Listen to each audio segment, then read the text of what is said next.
Commander Jake Sullivan stood on the bridge of the UES horizon, watching the stars streak past through the main viewport. The exploration vessel had been traveling through the outer rim systems for 3 months now, mapping new trade routes and documenting planetary resources. It was quiet work, the kind that let a man think about home and family waiting back on Earth. The ship hummed with the steady rhythm of hyperspace engines, a sound that had become as familiar as his own heartbeat. His crew of 47 moved, through their duties with practiced efficiency. They were explorers, not soldiers, though every human ship carried enough firepower to defend itself if needed. Lieutenant Amy Carson looked up from her communications console with a puzzled expression on her face. She had been monitoring long-range transmissions for the past hour, picking up the usual chatter between merchant vessels and mining operations. But something new had appeared on her screens, something that made her frown and adjust her headset. "Commander, I'm picking up an unusual transmission from the Kepler 442b system," she said, her voice cutting through the bridge's quiet atmosphere. "It's not using any known human communication protocols." Sullivan moved to her station, his boots clicking against the metal deck plates. The communication panel showed a complex waveform pattern unlike anything in their database. The signal pulsed with desperate urgency, repeating the same sequence over and over again. "How far out is that system?" he asked, studying the readings. "About 2 days at current speed," Carson replied. "The signal is very strong, Commander. Whatever is transmitting this has significant power behind it." The transmission continued its repetitive pattern, and Sullivan found himself listening to the strange harmonics that filled the bridge speakers. There was something haunting about the sound, something that spoke of fear and desperation, even without translation. "Can you decode it?" he asked. Carson's fingers moved across her console, running the signal through every translation protocol in the ship's computer. Most alien communications followed standard mathematical patterns, using prime numbers or basic physics constants as starting points. This signal was different, more complex and emotional. "I think I'm getting something," she said after several minutes. "The computer is picking up repeated elements that might be words or concepts. Give me another few minutes." Sullivan waited, watching the stars continue their endless dance outside the viewport. First contact with an alien species was every explorer's dream, but it usually happened through careful diplomatic channels, not distress signals picked up in deep space. The translation software finally produced results, and Carson's face went pale as she read the decoded message. She looked up at Sullivan with wide eyes, then back at her screen as if she couldn't believe what she was seeing. "Commander, this is a distress call," she said quietly. "They're calling themselves the Villani, and they're under attack. Their cities are burning, and their people are being taken as slaves." Sullivan felt his stomach tighten. The galaxy was supposed to be a peaceful place according to all the reports from human diplomatic missions. Most alien species had evolved past warfare centuries ago, focusing their energy on art, science, and philosophy instead of conflict. "Put it on the main speakers," he ordered. The translated message filled the bridge with its desperate plea. The Villani spoke of water cities being bombed from orbit, of their children being separated from their families, of ships that came from the darkness to steal their people away. They had no weapons, no military tradition, no way to defend themselves. Against the attackers they called the hegemony. "They're offering to share their medical technology and star charts in exchange for sanctuary," Carson continued. "They say they have knowledge of safe hyperspace routes that could benefit any species willing to help them." Sullivan stood in silence for a moment, processing what he had heard. The Villani were clearly an advanced civilization if they had interstellar communication and medical technology to trade. But they were also completely helpless against whoever was attacking them. "Send a priority message to Luna Command," he ordered. "Include everything we've intercepted and request immediate instructions." As Carson began composing the message, Sullivan opened a channel to the nearby military cruiser UES Retribution. Captain Ryan Foster commanded one of the new heavy cruisers, designed for deep space patrol, and his ship carried enough firepower to handle most threats. "Foster here," came the gruff voice over the communication system. "What can I do for you, Jake?" "Ryan, we've intercepted an alien distress call from the Kepler 442b system. Species called the Villani are under attack by something called the Hegemony. They're asking for help." There was a long pause before Foster responded. "Alien distress call? That's a new one. What's your assessment?" Sullivan looked at the star charts displayed on his navigation screen. The Kepler 442b system was in a relatively isolated region, far from the major trade routes that human ships usually traveled.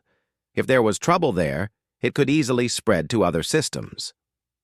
"The signal is genuine as far as we can tell," he replied. "These Villani sound desperate, Ryan. They claim they have no weapons or military capability." "And this hegemony group?" "Unknown. But if they're attacking civilian populations, we need to know more about them." Foster was quiet for another moment. Sullivan could almost hear the other captain thinking through the implications.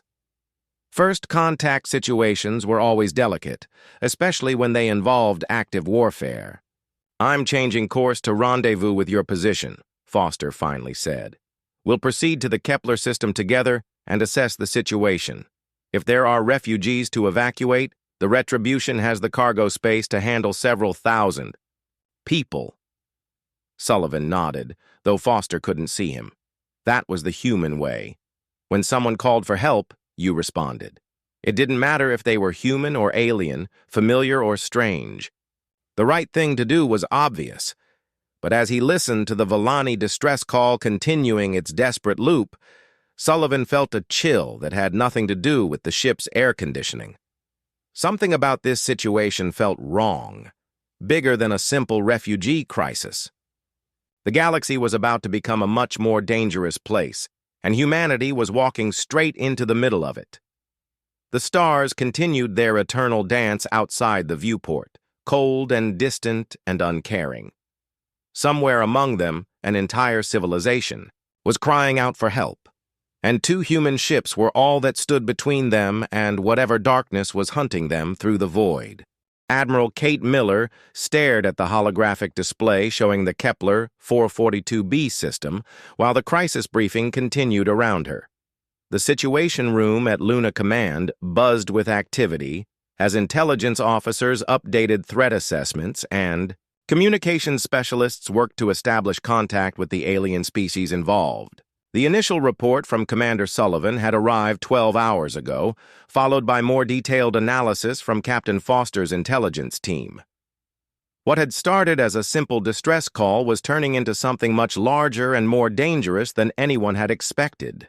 "The Hegemony controls 47 star systems across this sector," reported Intelligence Officer Lisa Grant as she highlighted regions on the star map. "Their expansion pattern shows systematic conquest over the past century, always targeting species with advanced technology but limited military capability." Miller studied the data streaming across her personal display. The Hegemony had built their empire by finding peaceful civilizations and overwhelming them with superior numbers and ruthless tactics. They specialized in conquering worlds that couldn't fight back. "What do we know about their military doctrine?" she asked. Colonel Ben Hayes stepped forward with a tactical analysis pad in his hands. He had spent the last 8 hours studying captured hegemony communications and propaganda broadcasts that human intelligence had intercepted over the years. "They use intimidation as their primary weapon," Hayes explained. "Their fleets are designed to terrify enemy populations into surrender rather than engage in actual combat. Most of their victories come from psychological warfare rather than military superiority." Miller nodded as she absorbed this information. The hegemony had never faced serious resistance because most galactic species were naturally peaceful. They had evolved from prey animals or herbivores, creatures that survived by avoiding conflict rather than engaging in it. Humans were different. Earth was what galactic civilization classified as a death world, a planet so hostile that only the most adaptable and aggressive species could survive there. While other sapient races had developed from creatures that hid, from predators, humans had evolved from the predators themselves. "How many ships do they have?" Miller asked. "Over 3,000 vessels of various classes," Grant replied. "But most are troop transports and occupation craft. Their actual combat fleet is much smaller, maybe 800 ships designed for battle." The numbers were impressive until Miller considered what they really meant. The hegemony had built a military machine designed to terrorize defenseless worlds, not fight determined enemies. Their ships were built for show and intimidation, not for the kind of brutal ship-to-ship combat that humans had been perfecting for centuries. Marine Captain Nina Roberts entered the briefing room with a preliminary assault plan already forming in her mind. She had been studying the tactical data while her superior officers discussed strategy, and she could see weaknesses in the hegemony approach that could be exploited. "Admiral, I've reviewed their ground combat footage from previous conquests," Roberts said as she activated her own holographic display. "Their forces are designed for crowd control and occupation duties. They've never faced coordinated resistance from a species that knows how to fight." Miller watched the footage Roberts had compiled showing hegemony forces easily overwhelming alien populations that scattered and fled when faced with armed soldiers. The conquered species had no concept of guerrilla warfare, improvised weapons, or the kind of desperate ferocity that humans brought to combat. "What are you thinking, Captain?" Miller asked. "We hit them fast and hard with everything we have," Roberts replied without hesitation. "Use our advantages in speed, coordination, and pure aggression to destroy their ability to respond effectively. They're used to enemies that surrender when faced with superior numbers." The room fell quiet as everyone considered the implications of what Roberts was suggesting. This would not be a rescue mission or a diplomatic intervention. This would be war on a scale the galaxy had never seen before. President Helen Tucker appeared on the main communication screen from her office in Geneva. She had been briefed on the situation and was ready to make the decision that would change humanity's role in galactic politics forever. "Admiral Miller, what are our options?" the president asked. Miller straightened in her chair and began outlining the choices facing humanity. They could evacuate the Volani and any other threatened species, essentially abandoning entire star systems to hegemony control. They could attempt diplomatic negotiations, though the hegemony had never shown interest in peaceful solutions. Or they could do what humans had always done when faced with bullies and predators. They could fight back with overwhelming force and determination. "Madam President, the hegemony represents a threat to every peaceful civilization in this sector," Miller said carefully. "If we allow them to continue their expansion, eventually they will target human colonies or allies. This may be our best opportunity to stop them while we still have the initiative." Tucker nodded slowly as she considered the weight of the decision before her. Humanity had spent decades building a reputation as peaceful explorers and traders. Starting a war with an alien empire would change everything about how other species viewed them, but sometimes the right choice was also the hardest choice. The Volani were dying while their cities burned, and countless other species would face the same fate if the hegemony was allowed to continue their conquest unopposed. "Admiral, I'm authorizing Operation Thunderstrike," Tucker said finally. "You have full authority to mobilize whatever forces are necessary to stop the hegemony threat. Make it clear to the galaxy that humanity will not tolerate the systematic extermination of peaceful species." Miller felt a familiar weight settle on her shoulders as she accepted the responsibility of commanding humanity's first interstellar war. Around the room, officers began activating communication channels and updating fleet deployments as the machinery of war began to turn. Within hours, human fleets across 12 systems would begin moving toward the conflict zone.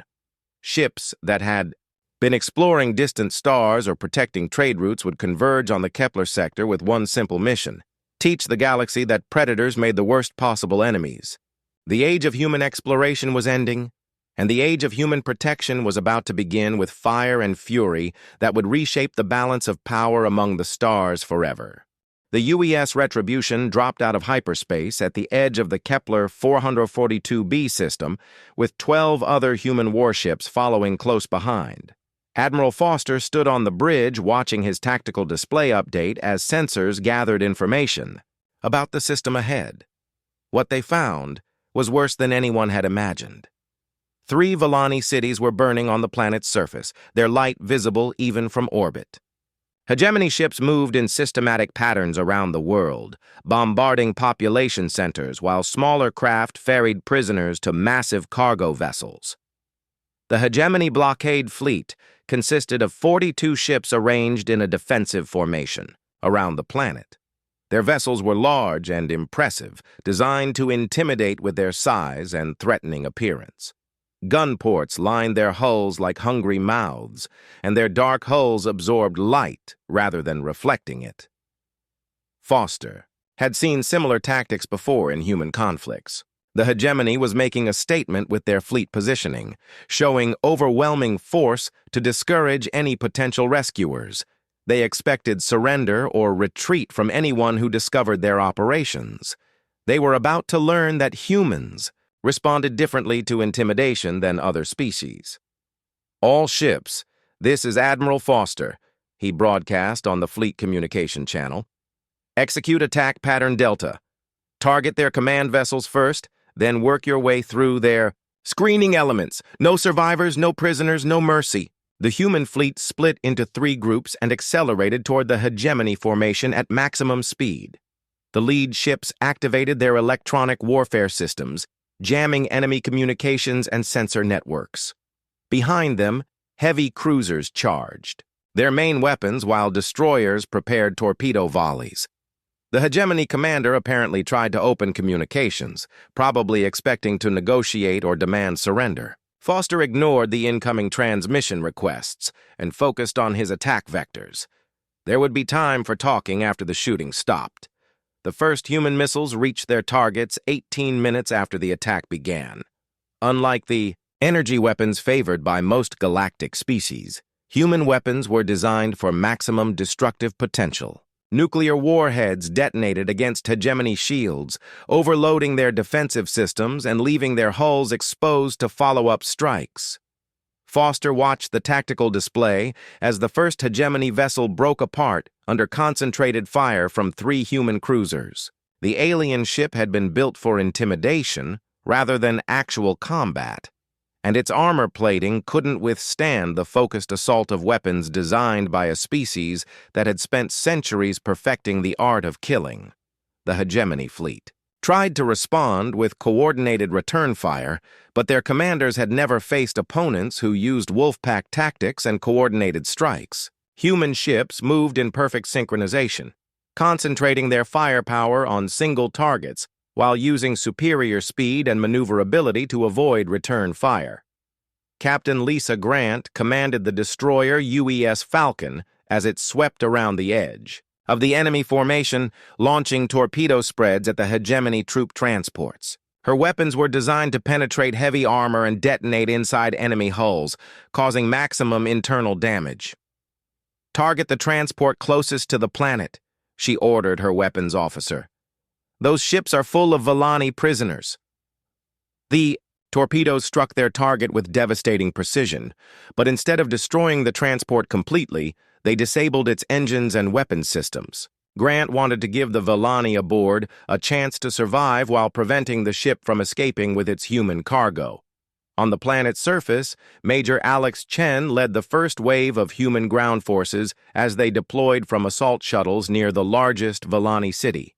The Hegemony had established occupation zones around each population center, using their superior technology to control the local population. Chen's Marines moved through the alien city with practiced efficiency, using tactics developed during centuries of urban warfare on Earth. They advanced in small teams, using cover and concealment while maintaining constant communication with their support elements. The Hegemony ground forces were completely unprepared for opponents who fought with coordinated aggression. Their soldiers had been trained to intimidate civilian populations, not engage in actual combat against determined enemies. When faced with human Marines who advanced under fire and responded to casualties by fighting harder rather than retreating, the alien forces began to break and run. Chen watched through his helmet display as his team systematically cleared hegemony positions throughout the city.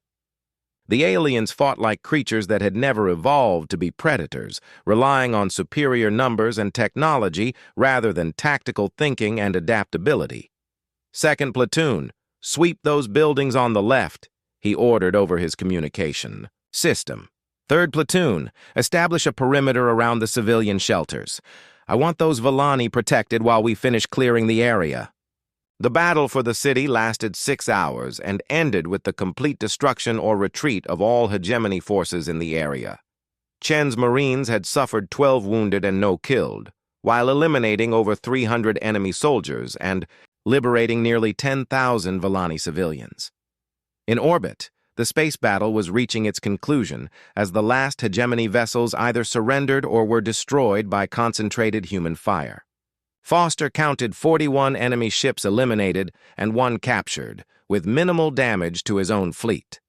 The hegemony had learned their first lesson about human warfare the hard way. Species that evolved from prey animals understood surrender as a survival strategy when faced with superior predators. Humans understood surrender as something the enemy did after they had been completely defeated. As the shooting stopped and rescue operations began, Foster received communication requests from dozens of sources throughout the galaxy. News of the EG battle was already spreading through interstellar communication networks, and every major government wanted to know what had happened in the Kepler system. The Villani survivors who were brought aboard human ships seemed almost as frightened of their rescuers as they had been of their captors. They had never seen beings who could fight with such coordinated violence, who could turn space combat into systematic destruction rather than ritualized displays of force. Admiral Foster stood on his bridge looking down at the liberated planet and wondered what humanity had just started. They had saved one world, but in doing so, they had announced to the galaxy that Earth's children were not like other species. They were predators, and they had just reminded the universe that predators existed for a reason. News of humanity's victory at Kepler 442b spread across the galaxy faster than anyone had expected. Within days, every major civilization knew that the species from the death world called Earth had engaged the hegemony in open warfare and won decisively. The Galactic Council convened an emergency session on the neutral world of Sanctuary Prime.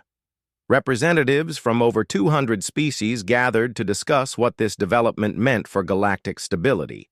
Most had never heard of humans before, but now they were the topic of every conversation. Ambassador Zara Kim received her assignment to make contact with humanity 3 days after the battle reports reached Earth.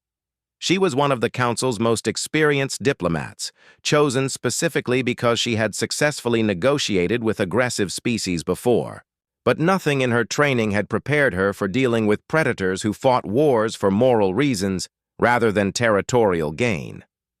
The diplomatic vessel Harmony's voice dropped out of hyperspace near Luna Command with a full escort of Council peacekeeping ships.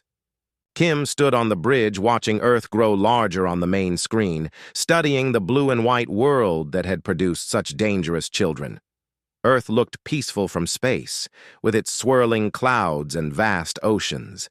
But Kim knew from the intelligence reports that this world had shaped its dominant species through constant warfare, natural disasters, and competition with other predators. The humans were apex predators who had learned to work together instead of fighting each other. General Paul Martinez stood in the war room at Luna Command, watching status reports from 6 different star systems. In the weeks since the Kepler battle, human forces had liberated 4 more worlds from hegemony control and were preparing to assault 2 additional systems. Each victory had been more decisive than the last as human commanders learned to exploit hegemony weaknesses. The alien empire's forces were designed for intimidation and crowd control, not actual warfare against opponents who refused to be intimidated. The hegemony is losing an average of 30 ships for every human vessel damaged, reported Colonel Hayes as he updated the tactical assessments. Their commanders keep trying to use formations and tactics designed for fighting other galactic species. Martinez nodded as he studied the battle reports. The hegemony had never faced enemies who used combined arms tactics, electronic warfare, or the kind of coordinated aggression that human military doctrine emphasized. They were learning these lessons the hard way, one destroyed fleet at a time. Dr. Carol Wright finished her analysis of psychological profiles gathered from liberated worlds and enemy prisoners. As the military's leading expert on xenopsychology, she had been tasked with understanding how different species responded to human warfare. Her findings were troubling in ways that went beyond simple military considerations. The galaxy's species understood aggression as a temporary state triggered by immediate threats or resource competition. They could not comprehend humans' ability to wage war as a sustained effort driven by abstract concepts like justice and moral obligation. The Villani refugees are showing signs of trauma related to their rescue as much as their capture, Wright reported to the senior staff. They're grateful to be alive, but they're terrified of the beings who saved them. This pattern was repeating itself on every liberated world. Civilian populations were relieved to be free from hegemony oppression, but they were equally frightened by the creatures who had destroyed their oppressors with such systematic efficiency. The liberated species had expected their rescuers to negotiate, to offer terms, to show mercy to defeated enemies. Instead, they had witnessed the complete annihilation of hegemony forces, followed by human soldiers who moved through battlefields with cold professionalism, treating warfare like any other job that needed to be done properly. Ambassador Kim's first meeting with President Tucker took place in the secure conference room beneath the presidential palace in Geneva. Kim had met with leaders of dozens of species over her career, but she had never sat across from a predator who could order the deaths of thousands without showing any emotional response. Madam President, the Galactic Council appreciates humanity's intervention on behalf of the Villani and other oppressed species, Kim began carefully. However, there are concerns about the methods your military has employed. Tucker leaned back in her chair and studied the alien diplomat with eyes that had seen too many briefings about civilian casualties and war crimes committed by the hegemony. She understood that the council was afraid of what humanity represented, but she also knew that fear was probably the only thing that would prevent future tragedies. Ambassador Kim, my species has a saying that peace through strength is the only peace worth having, Tucker replied. The hegemony has spent a century enslaving and murdering innocent populations. They understand only one language, and we have become fluent in it. The conversation continued for 3 hours as Kim tried to find some way to integrate humanity into galactic civilization without destabilizing the existing order. But the fundamental problem remained unsolvable. The galaxy needed humanity's protection from the hegemony, but they were terrified of what humans might do with their military superiority. The meeting ended when an urgent communication arrived from the front lines. The hegemony's supreme commander had issued an ultimatum demanding that humanity withdraw from all liberated systems or face total war with the full might of their remaining forces. Tucker read the message twice before looking up at Ambassador Kim with an expression that made the alien diplomat's skin crawl with instinctive fear. It was the look of a predator that had been challenged by something stupid enough to threaten its territory. Ambassador, please transmit this response to your council and make sure the hegemony receives a copy, Tucker said as she activated the recording system. We didn't come to this sector to conquer territory or accumulate wealth. We came here to remind the galaxy that predators exist for a reason. Tucker paused to let her words sink in before continuing with a voice that carried the absolute certainty of someone who had never backed down from a fight. The choice of whether we remain predators or become protectors depends entirely on the actions of those around us. The hegemony has made their choice clear. Now they will live with the consequences, however briefly that might be. The recording ended, and Kim realized that she was witnessing the moment when humanity stepped forward to claim their role as the galaxy's apex predator. The age of peaceful coexistence was ending, and the age of human dominance was about to begin with fire and fury that would reshape civilization among the stars. Admiral Kate Miller stood on the bridge of the UES Thunderstrike watching the hegemony capital system grow larger on the tactical display. 200 human warships moved in perfect formation through hyperspace, preparing to face the largest enemy fleet ever assembled in galactic history. The hegemony had gathered over 800 ships to defend their homeworld, pulling vessels from across their empire for this final battle. Their supreme commander had broadcast his intentions throughout the galaxy, promising to destroy the human threat once and for all and restore order to the sector. Miller studied the intelligence reports one last time as her fleet prepared to drop out of hyperspace.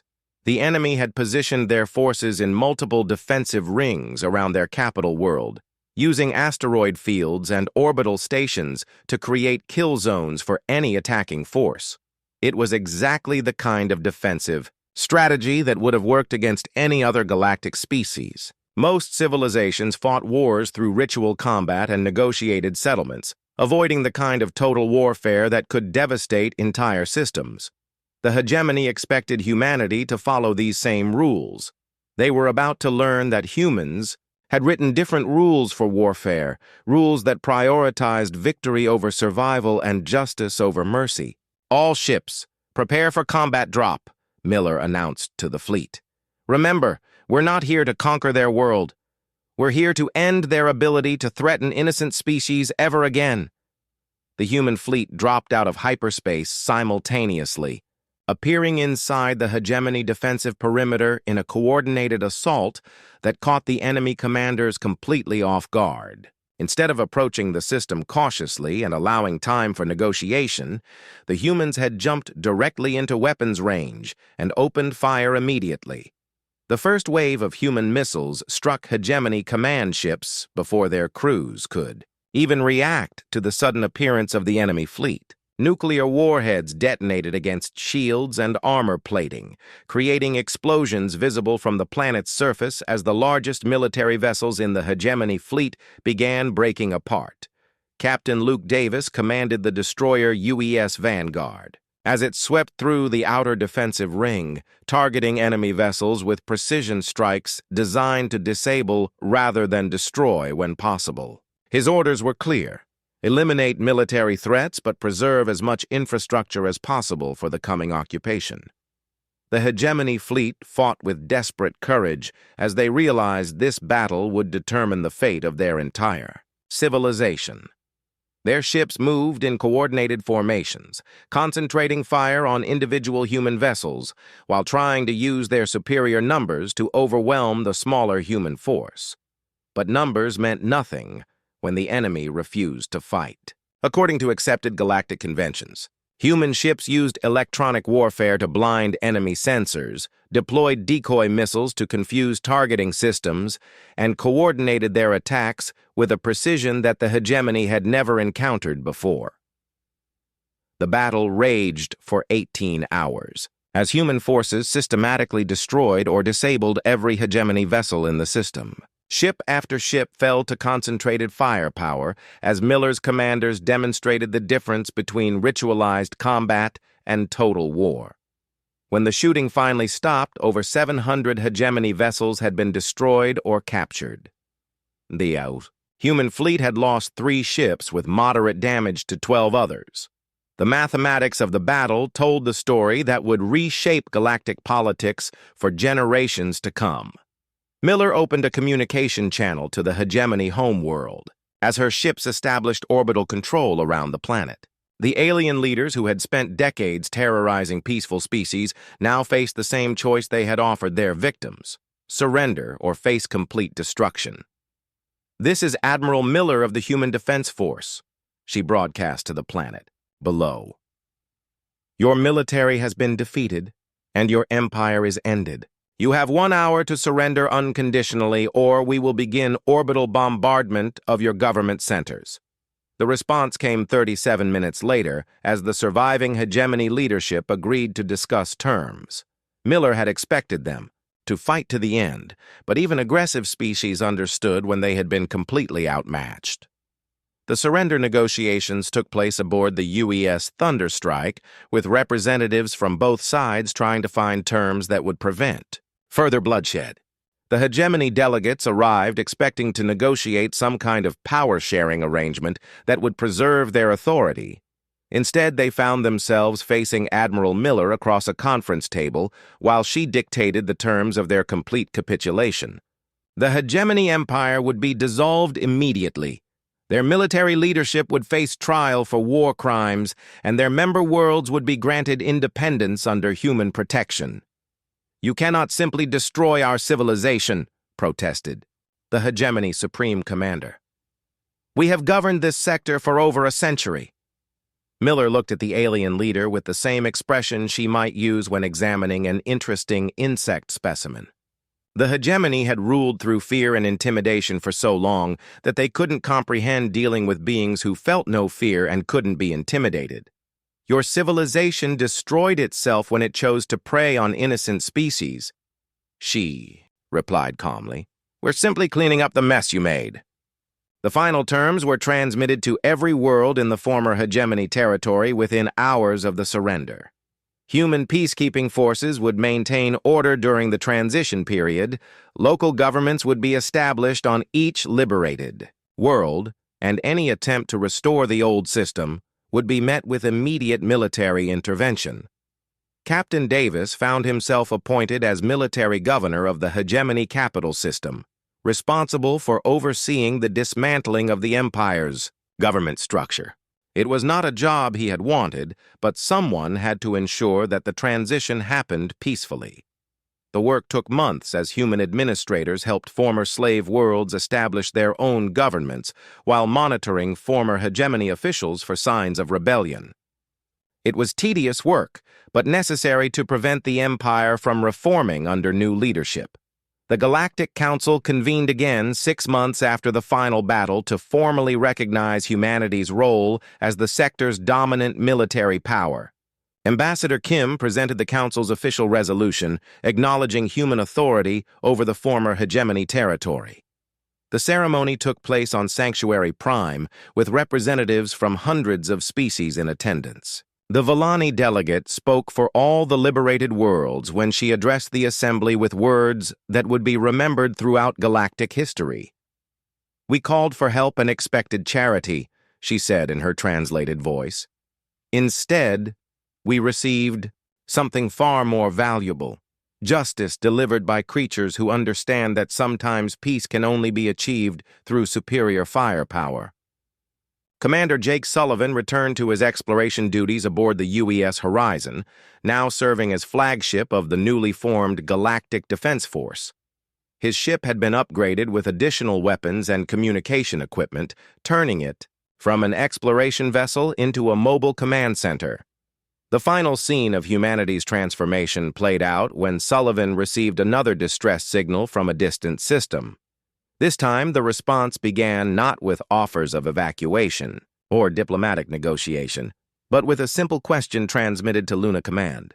"How many ships do we need to send?" The galaxy had learned that when someone called for help, humanity would respond with overwhelming force and absolute determination. Peace had been achieved through strength, and that peace would be maintained by beings who understood that predators existed for a reason.